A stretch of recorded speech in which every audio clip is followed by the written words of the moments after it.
Mesdames, Messieurs, bonsoir. Mardi 5 juin 2018, voici la une du journal. Au-delà de la journée mondiale de l'environnement ce 5 juin, comment le Cameroun organise le combat contre la pollution plastique? 6 années après l'interdiction, nous faisons le point dès l'entame de ce journal. Au-delà de la beauté et du glamour, que valent donc les Miss Cameroun aujourd'hui dans un environnement où des scandales et des frasques s'enchaînent? La rédaction ouvre l'enquête sur un concours en perte de normes.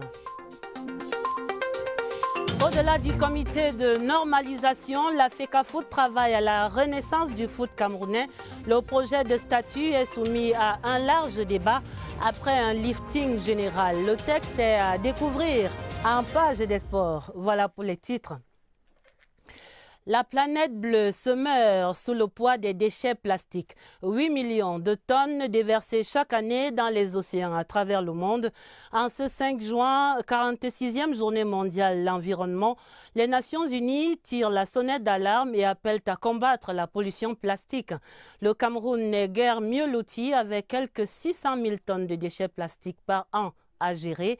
Le ministre de l'Environnement Elie Pierre mêlait ainsi la voix du Cameroun au concert de la sensibilisation internationale ce mardi à Yaoundé. La cérémonie du Palais des Congrès dans ce reportage de Agnès Solange à Bessolo. Un Cameroun sans déchets plastiques, c'est fantastique. Des messages comme celui-ci ont été valorisés avec une grande pertinence par les jeunes des établissements scolaires invités à la table des grands pour participer à la sensibilisation contre les emballages plastiques non biodégradables. On dit à l'école que nous allons venir écouter et voir comment nous pouvons changer l'environnement et le rendre propre. La 46e journée mondiale de l'environnement est l'occasion des plaidoyers pour sensibiliser davantage les populations des dangers liés à l'usage du plastique non conforme. Nous avons trouvé que la meilleure solution ici, c'est de passer des messages en langue vernaculaire dans certains coins de notre pays. Vous voyez les plastiques qui sont assez légers, les plastiques noirs. Plastique, moins de 61 microns, c'est ça qui est proscrit par la réglementation. Pour accompagner le gouvernement, les ONG et autres associations locales exposent ici des solutions alternatives, des modèles de recyclage destinés à réduire la pollution plastique au Cameroun. 600 000 tonnes de sachets plastiques utilisés par an au Cameroun, justement, selon les chiffres officiels. Un danger permanent pour l'environnement. Il faut compter au moins 4 siècles pour qu'un plastique non bio se dégrade. Et le Grand Nord Cameroun n'est pas épargné. La pollution plastique constitue même là-bas une préoccupation majeure pour l'environnement et l'élevage des bovins. Ce 5 juin, à titre symbolique, la délégation régionale du ministère de l'Environnement pour le Grand Nord pour la région du Nord a détruit 23 tonnes d'emballages plastiques non biodégradables, tous importés frauduleusement du Nigeria voisin. Voyons cela dans ce reportage de Claver Pascal Ndanga. La région du Nord, zone à écologie fragile, est sujette à la pollution par des déchets plastiques dont l'utilisation est ancrée dans les mœurs des populations. Conséquence des égouts bouchés et des vastes étendues qui se dégradent. Il a été régulièrement constaté que les animaux qui consomment les emballages plastiques peuvent en mourir par étranglement. Et que dans les zones où ces emballages plastiques sont abandonnés dans la nature, le cadre de vie est dégradé, l'insalubrité prévaut et les populations sont sujettes au risque de maladies de toutes sortes. Pour bannir ces emballages plastiques qui prospèrent par la contrebande, des actions coup de poing ont permis de saisir environ 23 tonnes qui ont fait l'objet de destruction. Il y a le plus gros lot de plastique qu'on va détruire toute cette semaine qui fait l'objet d'un scellé pour lequel des gens ont été jugés et condamnés à Guidère. Parce qu'il faut savoir que ce sont des infractions à la loi pénale. La sensibilisation des populations à un comportement responsable reste au cœur de la bataille. Nous étendons même notre action à la sensibilisation in fine du consommateur afin qu'il sache que ce type de plastique n'est pas bon pour l'environnement dans lequel il vit et l'environnement que nous laisserons les générations futures. Malgré des poches de résistance, des initiatives de lutte contre les déchets plastiques font l'objet d'une adhésion massive des populations de la région du Nord. Examinons à présent le sort réservé à cet arrêté d'octobre 2012, celui-là même qui interdisait la fabrication, l'importation et la commercialisation des emballages plastiques non biodégradables. 6 années après, rien ou presque n'a changé sur les marchés et dans les ménages au Cameroun. La réglementation prévoit-elle une phase répressive? On vient de l'entendre, mais comment l'appliquer? Voici l'éclairage de Florence Ngwangele. Les sacs plastiques non biodégradables sont de plus en plus visibles. Ils pullulent dans les marchés et autres commerces. Malgré l'interdiction des pouvoirs publics à utiliser ces emballages non biodégradables, des poches de résistance subsistent. Les raisons évoquées sont diverses. On ne parvient pas à trouver les plastiques bio qui ont été mis sur le marché. Nous savons que c'est interdit. On va faire comment? Nous, on veut l'argent bio, dépend de ça. Parce qu'on ne trouve pas mieux dans le marché que ce qu'on nous propose, le plastique biodégradable. Néanmoins, dans certains commerces, le recours aux emballages biodégradables supérieurs à 60 microns fait partie des usages. On ne peut pas s'hasarder à utiliser des plastiques non biodégradables parce qu'on sait que c'est une norme que l'État a décidé que dans tous les supermarchés, qu'il n'y ait plus de plastiques non biodégradables. Nous utilisons le papier biodégradable et l'emballage plastique biodégradable. Je l'utilise parce que la loi le demande. Loin de se décourager, les pouvoirs publics utilisent une approche coercitive et préconisent des sanctions en cas de persistance à l'utilisation des plastiques non biodégradables. On doit sensibiliser les gens. On suit avec cette phase de répression. Les détenteurs de ce plastique-là, on l'arrête. On va laisser ça au niveau du paquet.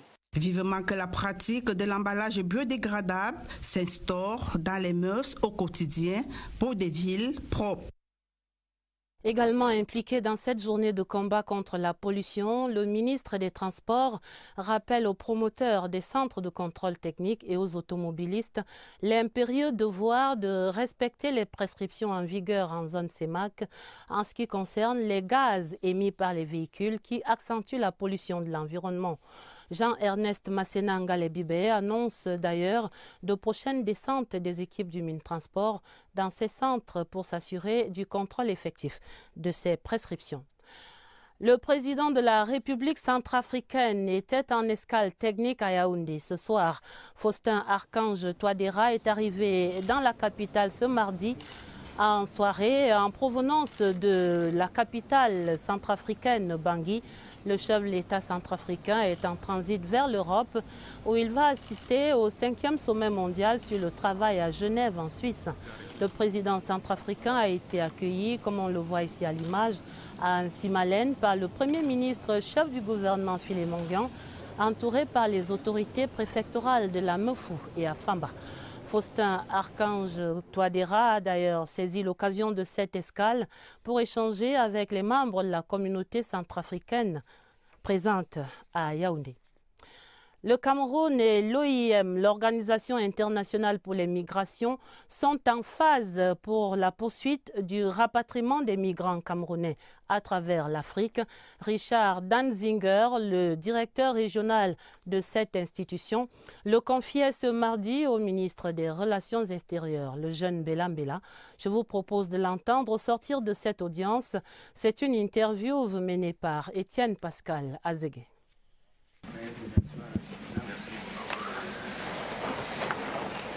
On a parlé de la migration en général, peut-être plus particulièrement des situations des Camerounais qui viennent des pays au nord du continent, qui sont dans des situations problématiques. Mais on a parlé aussi de tout ce qui est positif du côté migration et la contribution au développement du pays, de la région et du continent.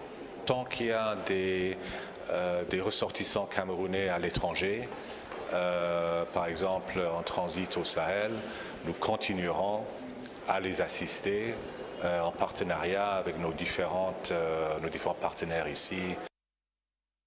Également dans l'actualité, la relecture du rapport 2017 sur les droits de l'homme au Cameroun. La session de relecture, c'était ce mardi par les experts et les acteurs de la société civile réunis au ministère de la Justice. Cette concertation est préalable à la validation du document.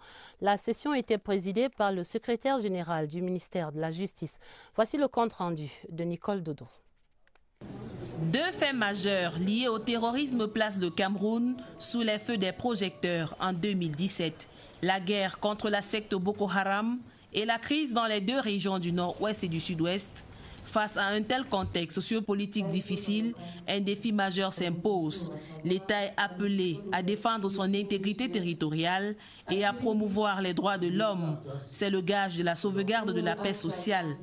Depuis 2005 donc, le gouvernement camerounais, à travers le ministère de la Justice, s'est engagé à publier un rapport sur l'état des droits de l'homme afin de faire une évaluation annuelle de la situation au Cameroun.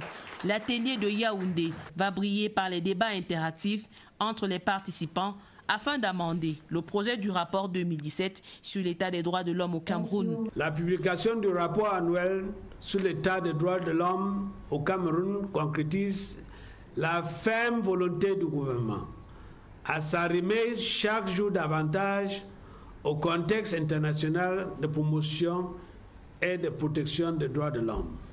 Je vous engage donc, au terme de votre rencontre, à formuler des recommandations pertinentes. C'est un document stratégique qui va contribuer à une meilleure visibilité de l'œuvre commune de protection et de promotion des droits de l'homme au Cameroun. Nous allons à Douala pour la suite de la visite de travail du ministre des Transports dans la capitale économique. Ce mardi, Jean-Ernest Masséna Ngalé-Bibéhé évaluait les travaux de réaménagement de l'aéroport international de Douala. L'infrastructure, on se rappelle, vient de subir des travaux. Ces travaux, vite décriés par certaines compagnies internationales. Écho de cette visite à Douala, Daoud Moulian. Visite de prise de contact. Visite de diagnostic de l'aéroport international de Douala. C'est une première depuis l'arrivée de Masséna Ngalé-Bibéhé à la tête du ministère des Transports, en présence de son ministre délégué Mefira Omarou et d'autres acteurs majeurs de la place aéroportuaire de Douala. Les dispositifs de sécurité et de confort des passagers ont été passés en revue. Après une présentation détaillée de l'aéroport, une visite des installations aura permis de toucher du doigt la réalité des rénovations en cours. À chaque étape, le ministre observe, questionne et recommande. Le fret, l'autorité aéronautique ou la tour de contrôle ont également reçu la visite du ministre et sa suite. C'était avant la séance de débriefing dans les locaux de la SECNA. J'apprécie avec satisfaction les travaux qui sont entrepris dans ce sens. J'ai donc instruit à monsieur le directeur général de ne pas arrêter. Nous avons également profité de ce passage pour passer en revue un certain nombre de points qui ont été soulignés par la task force. L'aéroport international de Douala, dont la gestion est confiée aux ADC depuis 2015 pour 50 ans, se déploie sur 1218 hectares. Elle dispose de 2 pistes, 2 terminaux exploités par 18 compagnies. Avec 513 employés renforcés par des partenariats, cette plateforme a offert ses services à 1 031 287 passagers en 2017. Hier lundi déjà à Douala, le ministre des Transports lançait l'opération d'enlèvement des épaves des bateaux au port. L'opération qui va courir sur les 9 prochains mois s'inscrit dans le plan de modernisation du port et dans le chapitre de la protection de l'environnement. Deuxième jour de l'opération Grand Ménage à Douala, Joseph Itote. Véritable frein à l'exploitation optimale du port de Douala, les épaves des navires visibles en surface ou enfouis sous les eaux sont non seulement dangereuses pour la navigation maritime, mais aussi pour l'environnement. Dans le contexte actuel marqué par la stimulation des moteurs internes de croissance économique, la modernisation de cette infrastructure constitue un défi majeur pour le top management du port autonome de Douala. Le processus d'autonomisation du dragage du port de Douala va se renforcer avec l'acquisition, d'ici la fin de l'année, d'une droite aspiratrice en marche pour l'entretien permanent du chenal d'accès au port. Le balisage du chenal d'accès au port est en cours de modernisation. Un avis multifonctionnel sera livré au port de Douala avant la fin de l'année en cours pour faire ce travail. Pas de doute donc qu'au terme de cette gigantesque opération d'enlèvement des épaves, le port de Douala présentera un nouveau visage. Un visage qui affichera ses ambitions. Ouvrons la grande enquête du 20h30 qui remet sur la table les récentes frasques des Miss Cameroun. On le sait, une Miss est d'abord une reine de beauté, raffinée, bien élevée, bien éduquée, un être parfait en quelque sorte. Mais ce rêve se meurt, les Miss Cameroun s'écartent de plus en plus de cette norme. À la recherche du sens perdu des Miss Beauté au Cameroun, c'est une enquête de Serge Atangana-Bissot. Jeune et jolie, pas le magazine.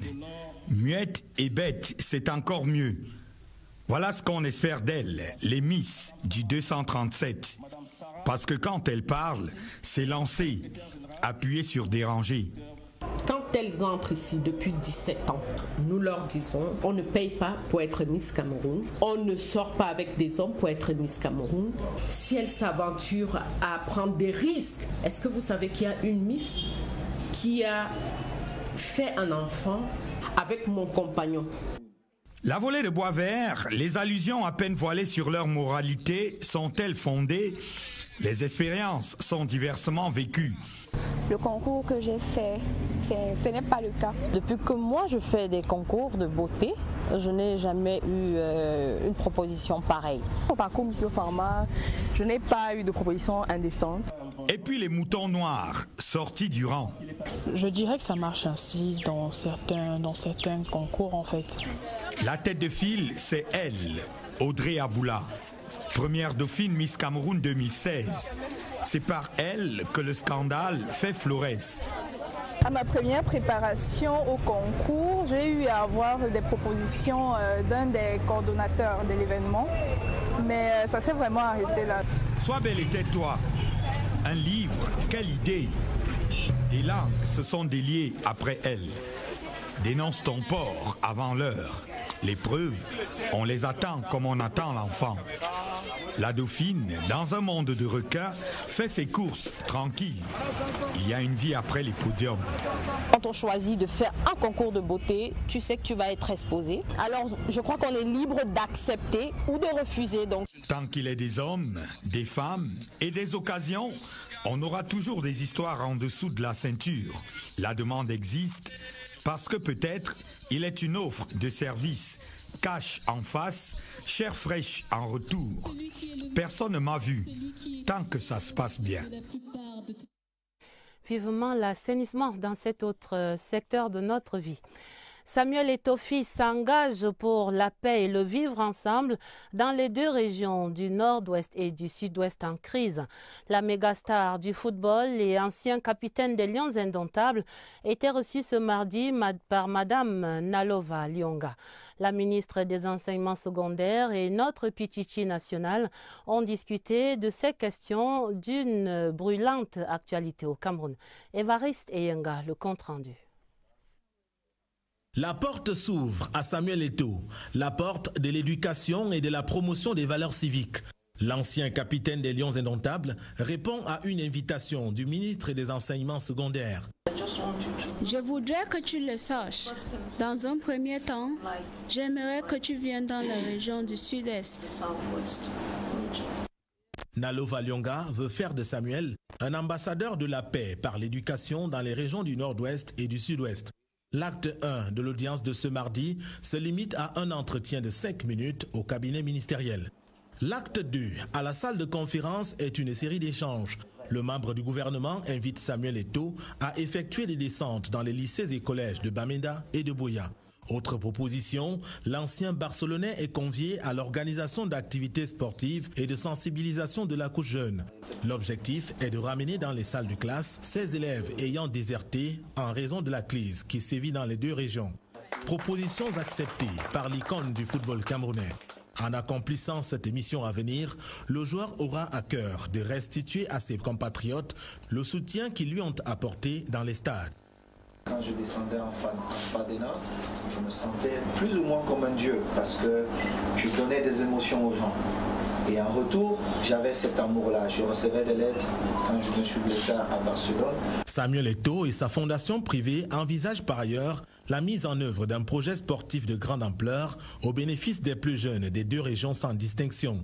Ce sera un vecteur du vivre ensemble.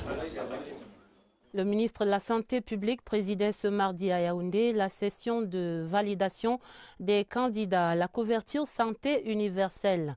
Il s'agissait aussi pour André Mamafouda d'évaluer la méthodologie d'immatriculation et d'affiliation de ses bénéficiaires. Des travaux en présence du ministre de la Communication, Issa Tiroma Bakari. Voici le reportage de Lucie Colette Avoulo. Un système de santé qui satisfasse toutes les populations, la question reste épineuse, même dans les pays développés et les grandes démocraties. Au Cameroun, les réflexions sur la couverture santé universelle ont concerné tour à tour l'adoption du panier de soins, la validation du coût global qui s'élève à près de 1100 milliards de francs CFA. Aujourd'hui, le gouvernement a procédé à la validation des premières cibles pouvant bénéficier de cette couverture santé universelle. Il s'agit des enfants de 0 à 15 ans, représentant 11 millions de la population camerounaise, 1 million de femmes enceintes et tous les autres patients souffrant des pathologies telles que le VIH, la tuberculose, l'insuffisance rénale et certains cancers. La méthodologie d'immatriculation de ces potentiels bénéficiaires était également au cœur de la réflexion.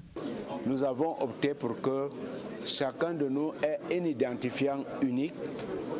Ces immatriculations se feront par commune, ce qui traduit déjà la décentralisation prônée par le chef de l'État. Et de même également, pour qu'il y ait une sécurisation, la mise en place de cartes biométriques. Cette carte biométrique que chacun de nous va donc posséder et qui sera donc exploitée dans les formations sanitaires et les officines. Pour toute la population camerounaise et particulièrement les plus vulnérables, la couverture santé universelle, c'est l'espoir d'être en meilleure santé sans s'appauvrir. Examens officiels 2018, les candidats au brevet d'études du premier cycle affrontent les épreuves écrites obligatoires depuis ce mardi. Premier casse-tête du jour, l'étude de texte. Notre reporter Inès Magoum est allé vivre l'ambiance du BEPC au sous-centre du lycée bilingue d'Emana, ici à Yaoundé. Le succès commence par là. Arrivé à l'heure, le jour J. Le moyen, lui, importe peu. Allez, pas de temps à perdre. Très important, on tient compte des imprévus. Pendant ce temps, le travail s'accélère au niveau du secrétariat. Le lycée bilingue d'Emana accueille cette année 1048 candidats pour le brevet d'études du premier cycle, session 2018, dont 51 pour le BEPC bilingue. J'ai un peu peur des épreuves qui vont venir comme utilité. Les examens ont très bien démarré ce matin. Nous n'avons pas eu de soucis majeurs. La particularité ou alors l'innovation cette année, c'est que le lycée bilingue de Mana, nous aurons notre première promotion des BEPC bilingues qui ont d'ailleurs commencé hier avec le Oral Communication. Après l'épreuve de français, suivront les épreuves de correction orthographique, d'informatique et enfin celle d'éducation à la citoyenneté qui viendra clore cette première journée. La journée étant longue, tous les moyens ont donc été mis à contribution. Beaucoup de courage. Et chez les très grands, un candidat malvoyant vient de soutenir une thèse de doctorat sous le titre de l'accès à l'analyse comparative des procédures d'accès donc à l'éducation inclusive au Cameroun. La thèse était défendue récemment à l'université de Boya par le désormais docteur Charlie Ringui Nyugap. Elisabeth Song pour les détails à Boya. Un standing ovation pour féliciter le désormais Dr Charlie Rignew du Department of Educational Psychology de l'Université de Buea. Il défendait sa thèse de doctorat sur l'analyse comparative des procédures d'accès à l'éducation inclusive au Cameroun. Une thèse qui sera certainement bénéfique aux personnes ayant un déficit afin d'améliorer leurs conditions d'accès à l'éducation. On va aider les enfants qui sont handicapés visuels parce que en ce qui concerne les examens, ils ont besoin de temps additionnel, ils ont besoin de matériaux spéciaux. Il faut que les organisations qui sont chargées des examens prennent ces enfants en considération.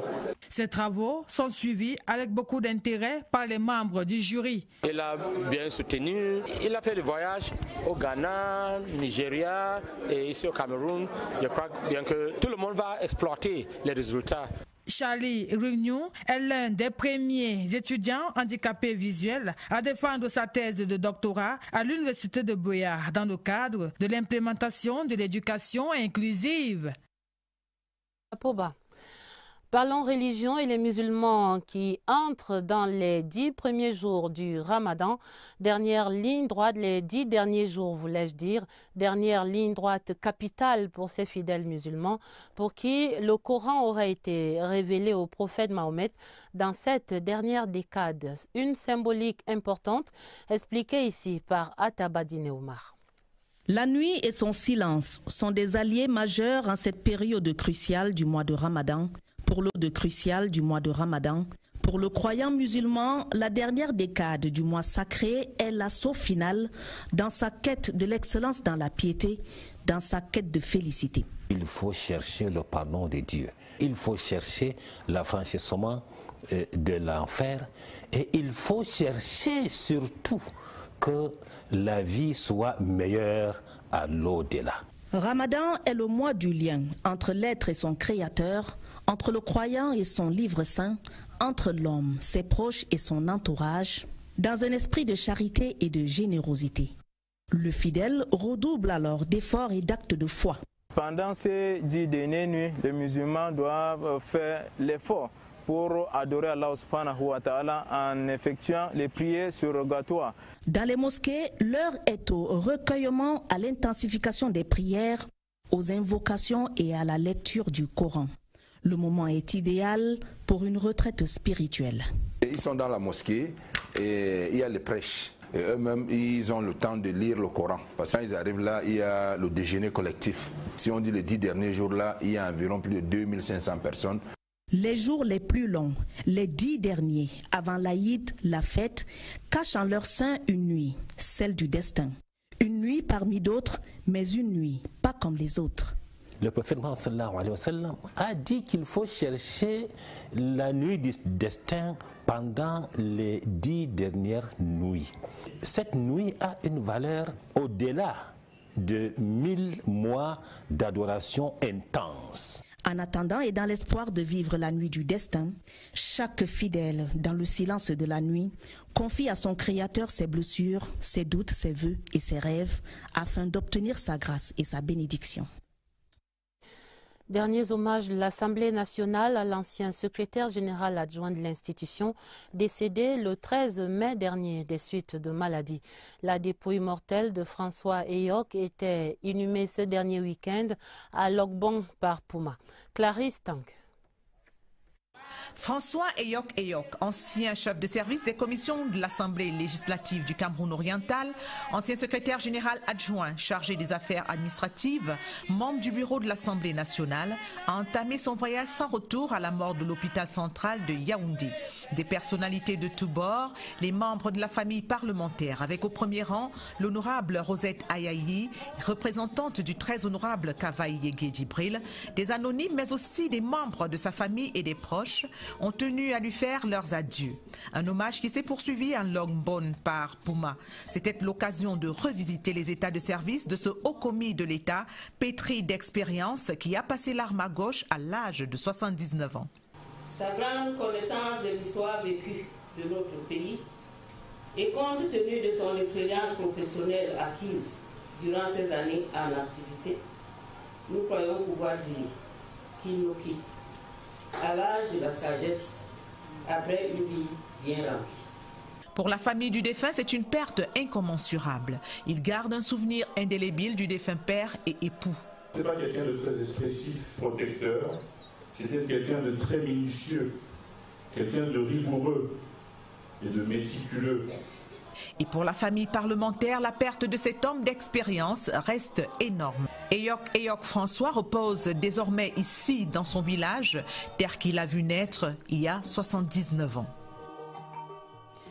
Ecobank Cameroun poursuit sa transition numérique entamée en février 2017. La plateforme digitale Ecobank Pay était ainsi présentée ce 23 mai dernier à Douala, une solution numérique d'encaissement que présente ici au Banstev Medo à Douala. Dans un environnement où le mobile a atteint plus de 70% de la population, avec plus de 21% d'accès à Internet, Ecobank Cameroun fait un grand pas dans le processus de dématérialisation des échanges commerciaux. Après le lancement de son application numérique Mobile App il y a près d'un an, la banque connecte ses clients à la plateforme Ecobank Pay, une solution de paiement marchand numérique rapide et sans tracasserie. Le IP qu'on appelle Ecobank Pay est une solution de paiement marchand qui permet à tout marchand de faire des encaissements via notre plateforme d'application mobile à travers ses clients. C'est-à-dire qu'aujourd'hui, les clients qui sont soit clients de la banque ou qui ne sont pas forcément clients de la banque mais qui utilisent déjà l'application mobile Ecobank peuvent, dans la plateforme, trouver le code marchand de la personne qui vend ce service-là. Une innovation majeure dans le secteur bancaire qui ne nécessite aucun équipement, assure des échanges sécurisés et est facile d'utilisation. Il faut ouvrir votre compte, vous faites la demande. Ecobank génère un code QR qu'on vous donne. Si vous êtes un vendeur ambulant, on imprime dans le badge, on vous remet comme ceci, ou on peut mettre dans un présentoir, on pose dans votre boutique si vous avez une boutique. À ce jour, 2400 marchands ont déjà été enrôlés, parmi lesquels de grandes surfaces. Et le changement est palpable, notamment sur le plan de la comptabilité. Ça nous facilite un peu la transaction, en ce sens que c'est sécurisé. Nous n'avons plus besoin de courir de gauche à droite pour recouvrer notre sous. C'est directement sur notre compte. Et ça nous facilite la tâche aussi à nos caissières qui n'ont plus besoin de chercher de la monnaie. Aux utilisateurs de la solution digitale Ecobank Pay s'ouvre un boulevard de plus de 200 000 clients. Et Ecobank ne compte pas s'arrêter là, l'ambition étant d'atteindre la barre d'1 million en 2020. Les nouvelles internationales en Amérique latine, nous parlons du bilan de l'éruption du volcan Fuego au Guatemala il y a 2 jours et le bilan affiche maintenant quelques 69 morts. Des villages entiers ont été engloutis par les coulées de lave. Le bilan pourrait d'ailleurs s'aggraver avec l'avancée des recherches. Nous faisons le point avec Séverin Alégambélé. L'éruption du volcan Fuego a déclenché des nuées ardentes qui ont recouvert plusieurs villages situés en contrebas. Les premières images de paysages dévastés diffusées par les chaînes de télévision locales montrent l'ampleur des coulées de boue volcanique qui ont amplifié le désastre, faisant au dernier décompte 69 morts dont 17 ont pu être identifiés grâce à l'étude des empreintes digitales. D'heure en heure, l'organisation des secours et l'avancée des recherches au pied du volcan font craindre un bilan plus lourd. On s'attend à des pluies plus fortes pendant les 5 prochains jours, ce qui pourrait devenir hier.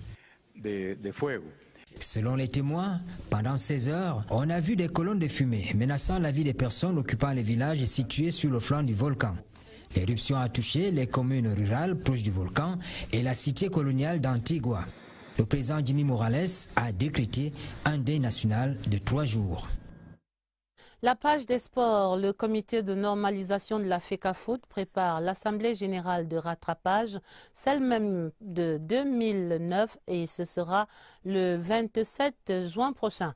La vulgarisation du projet de statut est donc maintenant entamée. Un texte qui se veut consensuel et dont de nombreuses dispositions ont totalement été révisées. Explication et lecture du texte, Wilfried Koto. Parmi les réformes majeures apportées par le comité de normalisation au statut et au code électoral de la FECAFOOT, le processus de vote. Au scrutin de liste se substitue le scrutin uninominal. Concrètement, le président, les 4 vice-présidents seront élus individuellement.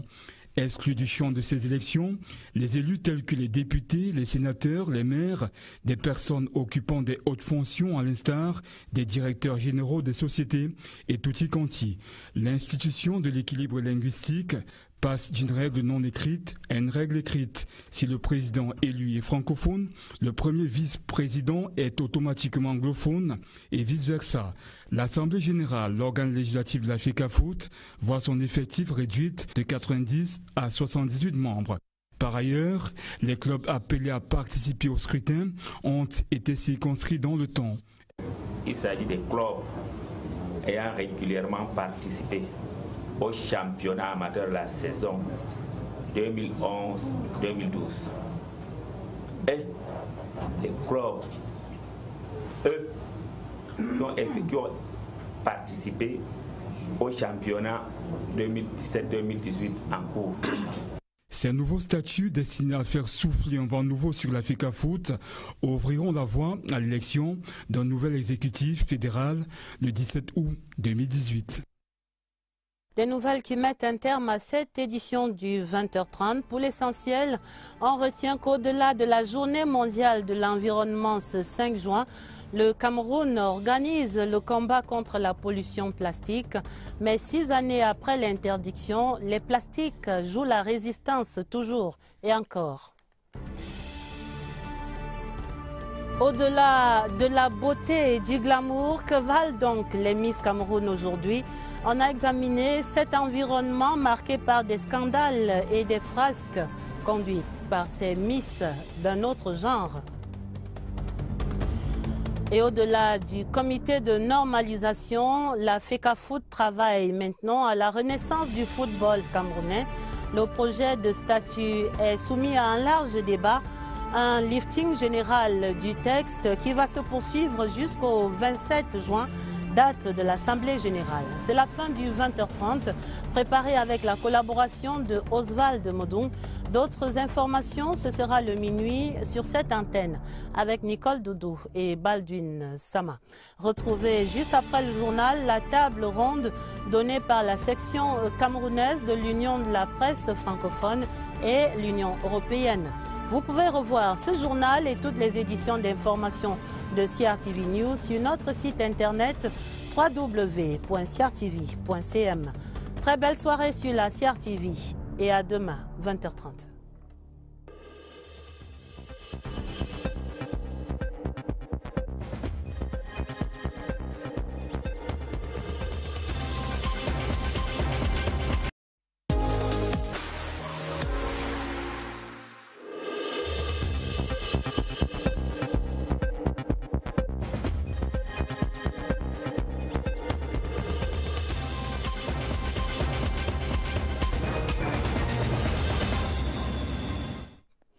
Mesdames, Messieurs, bonsoir. Mardi 5 juin 2018, voici la une du journal. Au-delà de la journée mondiale de l'environnement ce 5 juin, comment le Cameroun organise le combat contre la pollution plastique? 6 années après l'interdiction, nous faisons le point dès l'entame de ce journal. Au-delà de la beauté et du glamour, que valent donc les Miss Cameroun aujourd'hui dans un environnement où des scandales et des frasques s'enchaînent? La rédaction ouvre l'enquête sur un concours en perte de normes. Au-delà du comité de normalisation, la FECAFOOT travaille à la renaissance du foot camerounais. Le projet de statut est soumis à un large débat après un lifting général. Le texte est à découvrir en page des sports. Voilà pour les titres. La planète bleue se meurt sous le poids des déchets plastiques. 8 millions de tonnes déversées chaque année dans les océans à travers le monde. En ce 5 juin, 46e journée mondiale de l'environnement, les Nations Unies tirent la sonnette d'alarme et appellent à combattre la pollution plastique. Le Cameroun n'est guère mieux loti avec quelques 600 000 tonnes de déchets plastiques par an à gérer. Le ministre de l'Environnement et les Pierres mêlait ainsi la voix du Cameroun au concert de la sensibilisation internationale ce mardi à Yaoundé. La cérémonie du Palais des Congrès dans ce reportage de Agnès Solange à Bessolo.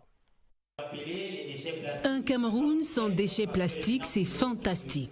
Des messages comme celui-ci ont été valorisés avec une grande pertinence par les jeunes des établissements scolaires invités à la table des grands pour participer à la sensibilisation contre les emballages plastiques non biodégradables. On dit à l'école que nous allons venir écouter et voir comment nous pouvons changer l'environnement et le rendre propre.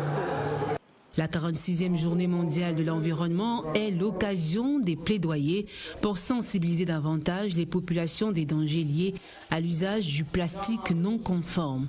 Nous avons trouvé que la meilleure solution ici, c'est de passer des messages en langue vernaculaire dans certains coins de notre pays.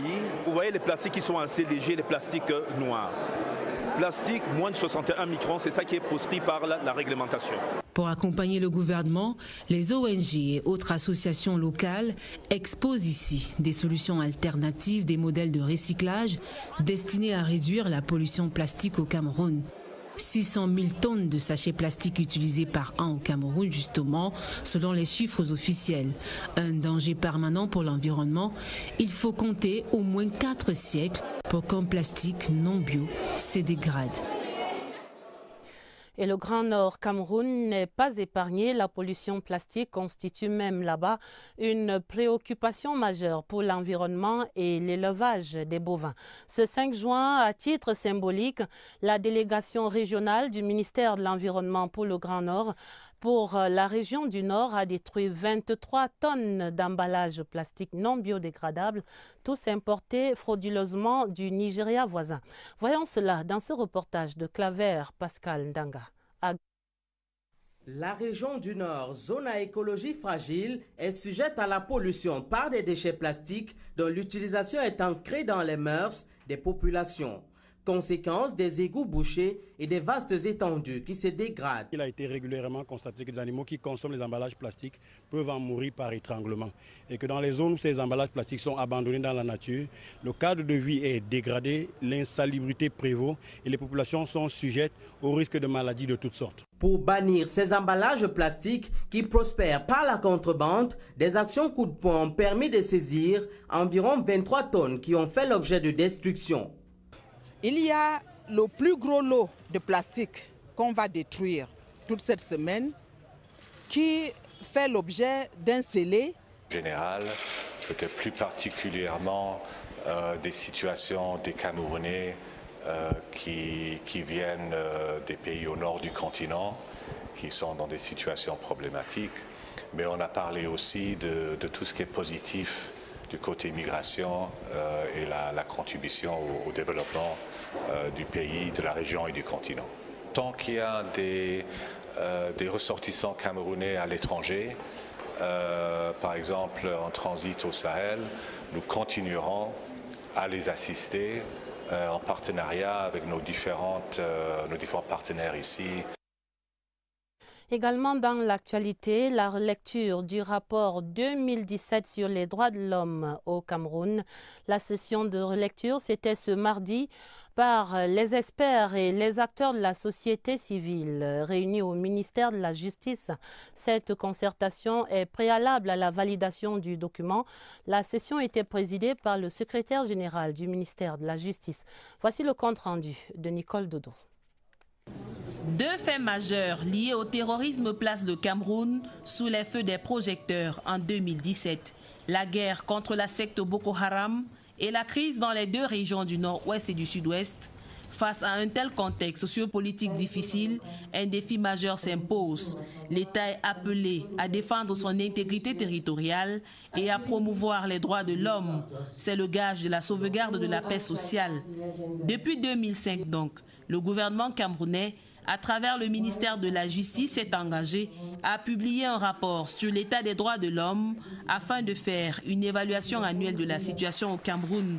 L'atelier de Yaoundé va briller par les débats interactifs entre les participants afin d'amender le projet du rapport 2017 sur l'état des droits de l'homme au Cameroun. La publication du rapport annuel sur l'état des droits de l'homme au Cameroun concrétise la ferme volonté du gouvernement à s'arrimer chaque jour davantage au contexte international de promotion et de protection des droits de l'homme. Je vous engage donc, au terme de votre rencontre, à formuler des recommandations pertinentes. C'est un document stratégique qui va contribuer à une meilleure visibilité de l'œuvre commune de protection et de promotion des droits de l'homme au Cameroun. Nous allons à Douala pour la suite de la visite de travail du ministre des Transports dans la capitale économique. Ce mardi, Jean-Ernest Masséna Ngale Bibehe évaluait les travaux de réaménagement de l'aéroport international de Douala. L'infrastructure, on se rappelle, vient de subir des travaux. Ces travaux vite décriés par certaines compagnies internationales. Écho de cette visite à Douala, Daoud Moulian. Visite de prise de contact. Visite de diagnostic de l'aéroport international de Douala. C'est une première depuis l'arrivée de Masséna Ngale Bibehe à la tête du ministère des Transports, en présence de son ministre délégué Mefira Omarou et d'autres acteurs majeurs de la place aéroportuaire de Douala. Les dispositifs de sécurité et de confort des passagers ont été passés en revue. Après une présentation détaillée de l'aéroport, une visite des installations aura permis de toucher du doigt la réalité des rénovations en cours. À chaque étape, le ministre observe, questionne et recommande. Le fret, l'autorité aéronautique ou la tour de contrôle ont également reçu la visite du ministre et sa suite. C'était avant la séance de débriefing dans les locaux de la SECNA. J'apprécie avec satisfaction les travaux qui sont entrepris dans ce sens. J'ai donc instruit à monsieur le directeur général de ne pas arrêter. Nous avons également profité de ce passage pour passer en revue un certain nombre de points qui ont été soulignés par la task force.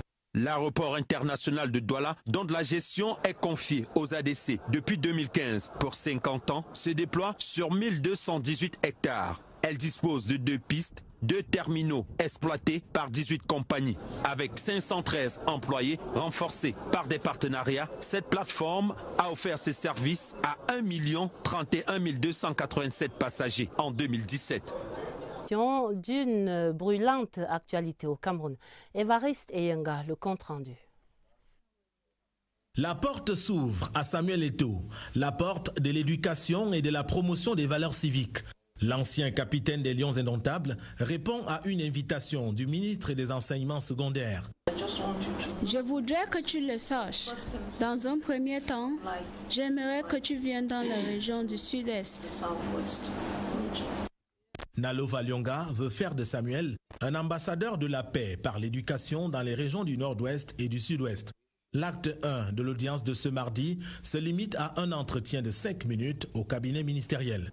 L'acte 2 à la salle de conférence est une série d'échanges. Le membre du gouvernement invite Samuel Eto'o à effectuer des descentes dans les lycées et collèges de Bamenda et de Boya. Autre proposition, l'ancien Barcelonais est convié à l'organisation d'activités sportives et de sensibilisation de la couche jeune. L'objectif est de ramener dans les salles de classe ces élèves ayant déserté en raison de la crise qui sévit dans les 2 régions. Propositions acceptées par l'icône du football camerounais.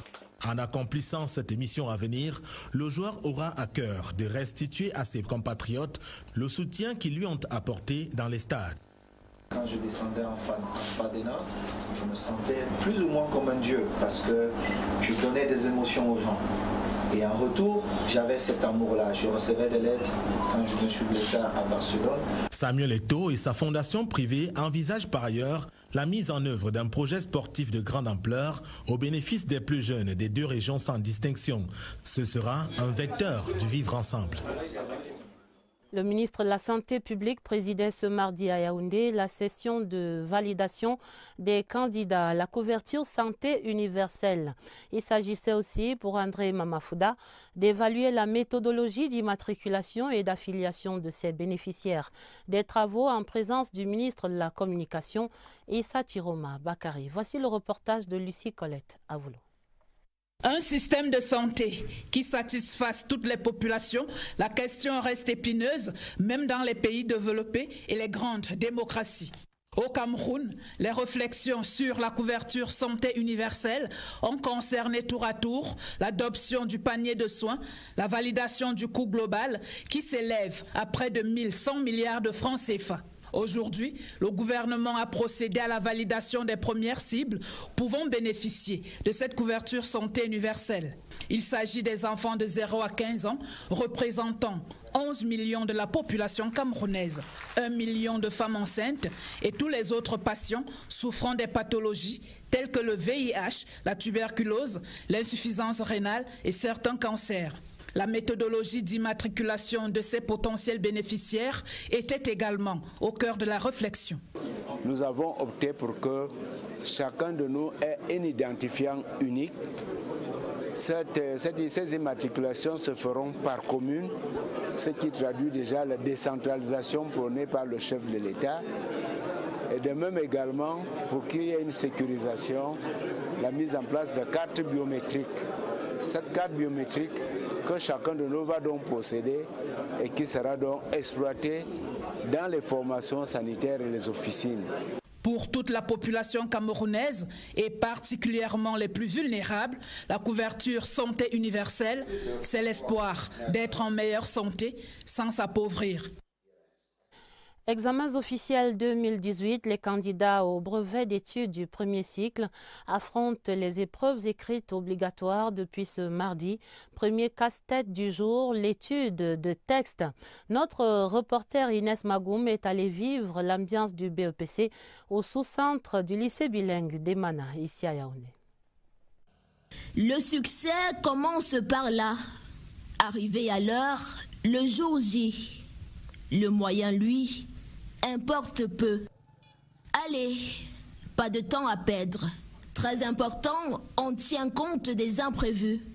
Pendant ce temps, le travail s'accélère au niveau du secrétariat. Le lycée bilingue d'Emana accueille cette année 1048 candidats pour le brevet d'études du premier cycle, session 2010. Pour lequel des gens ont été jugés et condamnés à Guidère. Parce qu'il faut savoir que ce sont des infractions à la loi pénale.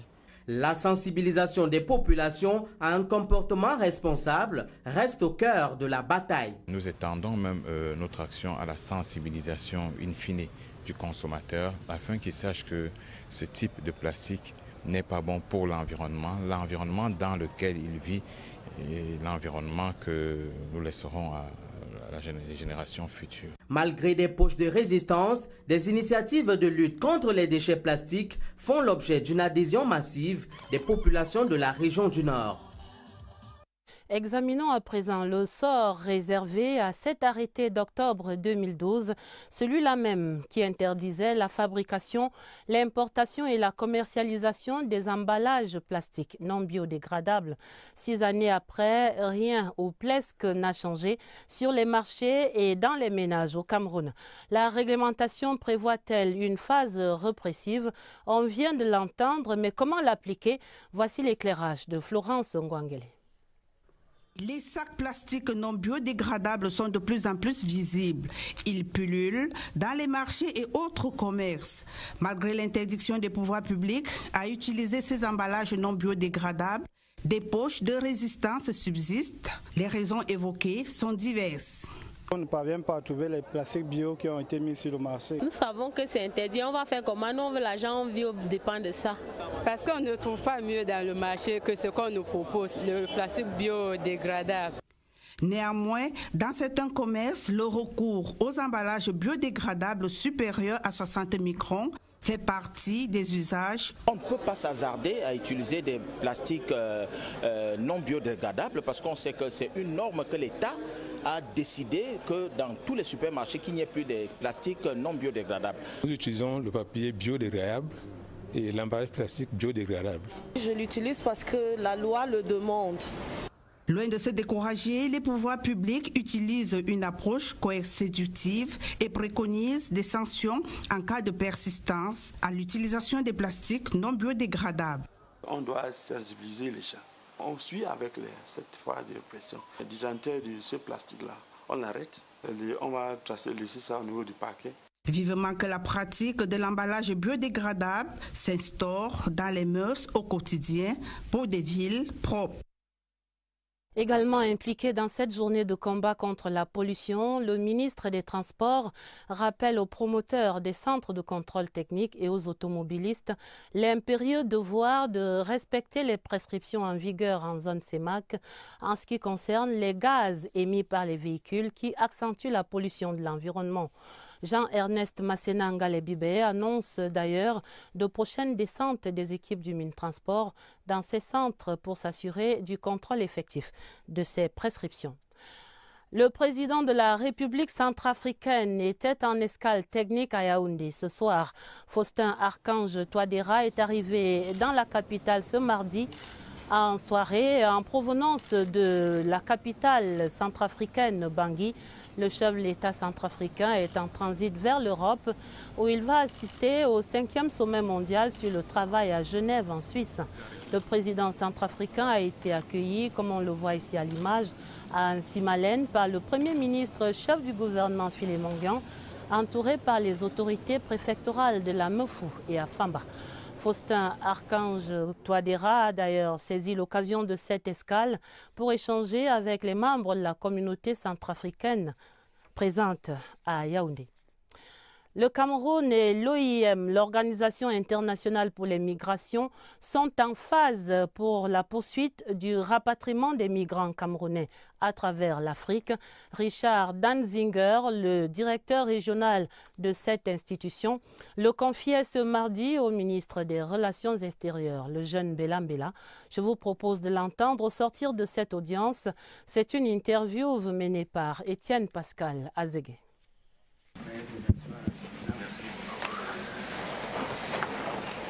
On a parlé de la migration. Hier lundi déjà à Douala, le ministre des Transports lançait l'opération d'enlèvement des épaves des bateaux au port. L'opération qui va courir sur les 9 prochains mois s'inscrit dans le plan de modernisation du port et dans le chapitre de la protection de l'environnement. Deuxième jour de l'opération Grand Ménage à Douala, Joseph Itote. Véritable frein à l'exploitation optimale du port de Douala, les épaves des navires visibles en surface ou enfouis sous les eaux sont non seulement dangereuses pour la navigation maritime, mais aussi pour l'environnement. Dans le contexte actuel marqué par la stimulation des moteurs internes de croissance économique, la modernisation de cette infrastructure constitue un défi majeur pour le top management du port autonome de Douala. Le processus d'autonomisation du dragage du port de Douala va se renforcer avec l'acquisition, d'ici la fin de l'année, d'une drague aspiratrice en marche pour l'entretien permanent du chenal d'accès au port. Le balisage du chenal d'accès au port est en cours de modernisation. Un navire multifonctionnel sera livré au port de Douala avant la fin de l'année en cours pour faire ce travail. Pas de doute donc qu'au terme de cette gigantesque opération d'enlèvement des épaves, le port de Douala présentera un nouveau visage. Un visage qui affichera ses ambitions.